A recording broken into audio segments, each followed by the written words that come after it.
Hello বন্ধুরা, কেমন আছেন সবাই? আশা করি সবাই ভালো আছেন। আজকে নিয়ে এসেছি তোমাদের জন্য মিনি সিঙ্গারা রেসিপি। বর্ষার মধ্যে ছোট ছোট সিঙ্গারা আর 1 কাপ চা হলে কিন্তু যথেষ্ট। চলুন দেখে নেওয়া যাক রেসিপিটি। মিনি সিঙ্গারা বানানোর জন্য আমি এখানে নিয়েছি ছোট্ট একটা বাটির 1 কাপ ময়দা।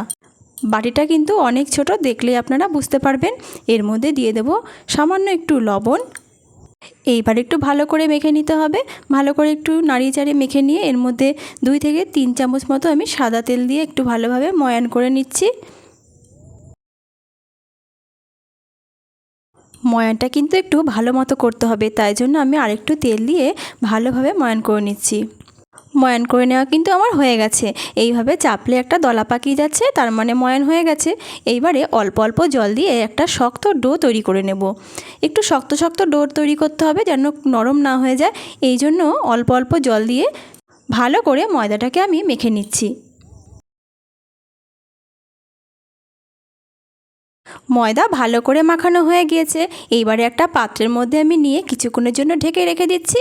ততক্ষণে আমি এর পুরটা বানিয়ে নেব। তার জন্য কড়াইটা গরম করে এর মধ্যে সামান্য পরিমাণে সর্ষের তেল দিয়ে 2টো শুকনো লঙ্কা আর একটা তেজপাতা আর 1 চামচ মতো পাঁচফোড়ন দিয়ে দিলাম। ফোড়নগুলো ভালোভাবে একটু নাড়াচাড়া করে নিয়ে এর মধ্যে একটু বাদাম দিয়ে দিলাম। বাদামটা একটু ভেজে নিচ্ছি। এইবার এর মধ্যে ছোট ছোট টুকরো করে কেটে রাখা আলু দিয়ে একটু নাড়াচাড়া করে নিচ্ছি। এই সিঙ্গারা রেসিপিটা কিন্তু খুবই সহজ বন্ধুরা, তোমরা কিন্তু বাড়িতে অবশ্যই একবার করে দেখো। এর মধ্যে পরিমাণ মতো নুন হলুদ দিয়ে আবারও একটু নাড়াচাড়া করে নিচ্ছি। খুব সহজেই রেসিপিটা হয়ে যাবে আর খেতেও দুর্দান্ত স্বাদের হবে। এর মধ্যে দিয়ে দিলাম একটু ভাজা মশলা। ভাজা মশলা মানে পাঁচফোড়ন শুকনো খোলায় টেলে নিয়ে গুঁড়ো করা। এর মধ্যে সামান্য একটুখানি টমেটো দিয়ে দিলাম, এটা অপশনাল। আর দিয়ে দেবো এর মধ্যে লঙ্কার গুঁড়ো। যার যেমন ঝাল পছন্দ সে সেরকম দেবে, আমি কিন্তু এখানে অল্প একটু দিয়েছি। আবারও ভালোভাবে একটু নাড়াচাড়া করে কষিয়ে নিয়ে এর মধ্যে দিয়ে দিচ্ছি সামান্য পরিমাণে জল, আলুটা সেদ্ধ হয়ে যাওয়ার জন্য। এইবারে আবারও একটু নাড়াচাড়া করে দিতে হবে। সেই মতো নাড়াচাড়া করে দিয়ে আমি ঢাকা দিয়ে দিচ্ছি। এর মধ্যে আলুটা সেদ্ধ হয়ে গেছে। এইবারে এই সেদ্ধ হওয়া আলুগুলো ভালোভাবে নাড়িয়ে চাড়িয়ে ভেঙে দিতে হবে, যেমনটা থাকে সিঙ্গারাতে। এর মধ্যে দিয়ে দিচ্ছি সামান্য পরিমাণে চিনি। একটু মিষ্টি মিষ্টি হলে সিঙ্গারাগুলো কিন্তু বেশ খেতে ভালো লাগবে। এরই মধ্যে সিঙ্গারার তরকারির কিন্তু গন্ধটাও ছাড়তে শুরু করেছে। বাড়িতে এইভাবে বানিয়ে দেখলে বুঝতে পারবে যে আমি একটুও বাড়িয়ে বলছি না। খুবই সুন্দরভাবে আমাদের তরকারিটা রেডি হয়ে গেছে, নামিয়ে নিয়েছি। এইবারে মেখে রাখা ডো থেকে ছোট্ট ছোট্ট করে লেচি কেটে নেব। তোমরা দেখো বন্ধুরা, আমি কিভাবে ছোট ছোট করে লেচি কেটে নিচ্ছি। প্রথমে 2 ভাগ করে নিলাম। এইবারে একটা ভাগ থেকে খুবই ছোট ছোট লেচি কাটবো। কেননা সিঙ্গারাগুলো দেখেছো যে মিনি সিঙ্গারা, বড় সিঙ্গারা না। সেম পদ্ধতিতে কিন্তু তোমরা বড় সিঙ্গারা বানিয়ে নিতে পারো।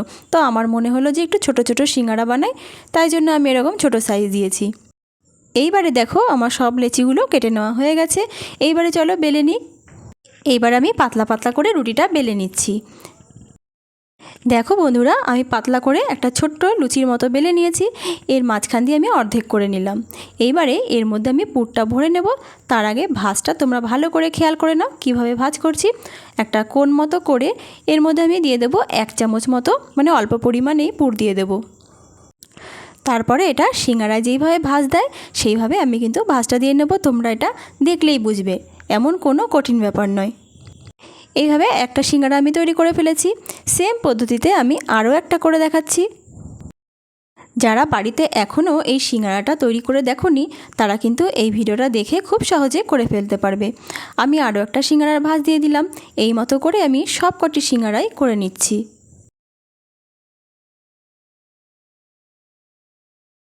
দেখো বন্ধুরা, একইভাবে কিন্তু সব কটি সিঙ্গারা আমার তৈরি করা হয়ে গেছে। এইবার এগুলো ভেজে নেব। চলো, কড়াইতে আগে থেকে সাদা তেল একটু গরম করে রেখেছি। এর মধ্যে আমি কয়েকটা সিঙ্গারা দিয়ে দিচ্ছি। তেলটা কিন্তু হালকা গরম হয়েছে। আর এই সিঙ্গারাগুলো খুবই অল্প আছে একটু সময় ধরে ভাজতে হবে। ধীরে ধীরে একটু লালচে হওয়া পর্যন্ত আমি এগুলো ভেজে নিচ্ছি। দেখতেই পাচ্ছ বন্ধুরা, সিঙ্গারাগুলো ভাজতে ভাজতে কিন্তু বেশ লালচে হয়ে গেছে। এবার এগুলোকে আমি তুলে নিচ্ছি। এইভাবেই কিন্তু বেশ লালচে করে ভাজতে হবে। আর একই পদ্ধতিতে কিন্তু বাকি সিঙ্গারাগুলো আমি ভেজে নেব। অনেকগুলোই কিন্তু সিঙ্গারা হয়েছে, তোমরা দেখেই বুঝতে পারছো। তোমরা দেখেইছো যে কত ছোট একটা বাটির 1 বাটি আমি ময়দা নিয়েছি, তাতে কিন্তু আমার অনেকগুলো সিঙ্গারা হয়েছে।